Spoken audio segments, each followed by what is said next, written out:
और पश्चिम बंगाल में इस वक्त पंचायत के चुनाव चल रहे हैं। सुबह से ही मतदान का सिलसिला जारी है, लेकिन इन सब के बीच हिंसा और झड़प की खबरें भी सामने आ रही हैं। 8 अलग अलग तस्वीरों में आपको दिखाएंगे कि पश्चिम बंगाल में इस वक्त क्या है हालात। और बीजेपी की ओर से बड़े आरोप लगाए गए हैं। 4 कार्यकर्ताओं की हत्या का आरोप लगाते हुए बीजेपी की ओर से कहा जा रहा है कि यहां पर लोकतंत्र की हत्या की गई है। पंचायत चुनाव शुरू होने से पहले ही बूथ कैप्चरिंग से लेकर पार्टी कार्यकर्ताओं के बीच में फायरिंग, गोलीबारी और हिंसक झड़प की खबरें सामने आने लगी। और अब टीएमसी आरोप लगा रही है कि उसके 3 कार्यकर्ताओं की हत्या कर दी गई। तो वहीं बीजेपी की ओर से भी आरोप लगाए जा रहे हैं कि 4 कार्यकर्ताओं को मौत के घाट उतार दिया गया है। टीएमसी, सीपीएम, बीजेपी और कांग्रेस के कार्यकर्ता कई जगहों पर आपस में भिड़ गए और उसकी वजह से किसी का सिर फट गया तो किसी के हाथ और पैर भी टूट गए हैं। कई की हालत गंभीर बताए जा रहे हैं। अभी सभी को अस्पताल में भर्ती किया गया है जिन्हें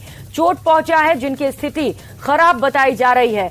मुर्शिदाबाद, कोच बिहार, हुगली, मालदा, उत्तर 24 परगना, बांकुरा, पश्चिम मोदनीपुर, जलपाईगुड़ी, ये वो तमाम जगह आपको बता रहे हैं जहां पर हिंसक झड़प की खबरें सामने आ रही हैं। आज पंचायत के चुनाव है और इस बीच यहां पर हिंसक झड़प की तस्वीरें और लगातार मौत की खबरें भी सामने आ रही हैं। बूथ पर जमकर तोड़फोड़ की भी खबर मिल रही है और कई गांव में बहिष्कार कर दिया गया है। मतदान करने ग्रामीण नहीं पहुंच रहे हैं। हालात का अंदाजा लगाया जा सकता है। और इसके साथ साथ अब बीजेपी की ओर से कई बड़े आरोप भी लगाए जा रहे हैं। लोकतंत्र की हत्या के आरोप लगाए जा रहे हैं। जहां एक ओर टीएमसी अपने कार्यकर्ताओं के लिए बीजेपी को जिम्मेदार ठहरा रही है, 3 कार्यकर्ताओं की हत्या का आरोप बीजेपी पर लगाए जा रहे हैं, तो वहीं बीजेपी दूसरी ओर टीएमसी पर कई सारे सवाल खड़े कर रही है और कहा जा रहा है कि लोकतंत्र की हत्या की जा रही है। बता दें कि इस हिंसक झड़प में 4 बीजेपी कार्यकर्ताओं की मौत हो गई है, जबकि 3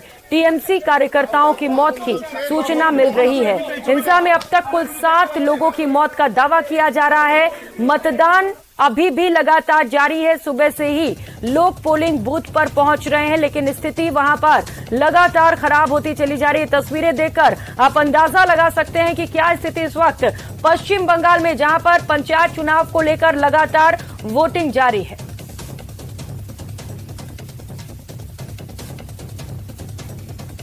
तो वहीं पश्चिम बंगाल पंचायत चुनाव को लेकर पश्चिम बंगाल के राज्यपाल सीवी आनंद बोस ने मतदान केंद्रों का दौरा किया और मतदाताओं और उम्मीदवारों से बातचीत भी की। सुनिए।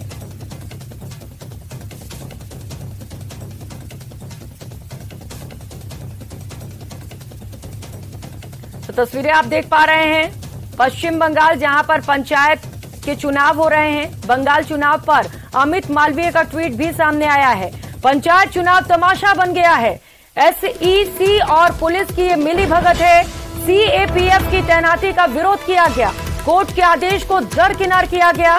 पोलिंग बूथ पर सीसीटीवी भी नहीं लगाए गए हैं।